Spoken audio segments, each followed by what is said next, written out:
Why do some survivors of trauma experience guilt? Well, to answer this question, let's begin with understanding the meaning of survivor guilt. Shh.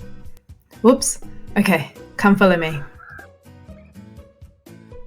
Survivor guilt has been part of our cultural lexicon since the middle of the 20th century and was first documented and described in psychoanalytic writings defining the guilt a person feels when literally surviving the death of another, reflecting on the survivorship of war, natural disasters, and disease, from both the Holocaust, when the so-called German racial community murdered 6 million Jews out of a population of 9 million, with the use of gas chambers as the primary means of murder, and the Hiroshima disaster, when the US-American B-29 bomber dropped the world's first deployed atomic bomb named Little Boy over the Japanese city of Hiroshima.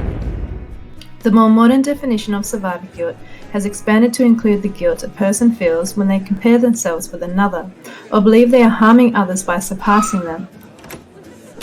Survivor guilt can also occur through observing the suffering of strangers, such as witnessing the victims of violence or seeing a homeless beggar.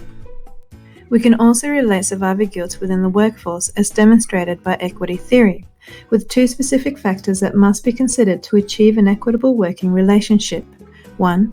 An individual's need to feel that the reward they receive for their contribution is intrinsically fair, and 2. The individual must feel that the level of rewards they receive are similar to those received by their peers in the same organization. Another example of survivor guilt is within a social organization as demonstrated by evolutionary theory, where feeling better off than others is linked to submissive behavior, and submissive behavior is described as a fear-based self-protective strategy. Barry Gibb, a singer-songwriter for the Bee Gees, shares his survivor guilt story in relation to the traumatic loss of his 3 younger brothers. Barry Gibbs' story resonates with both equity and evolutionary theory through displaying submissive behavior in the care for his brothers, as well as comparing one's life to another, affirming that survivor guilt is a psychological mechanism that promotes sharing and concern for others. Survivor guilt varies between individuals and symptoms can be both psychological and physical, and often mimic those of post-traumatic stress disorder.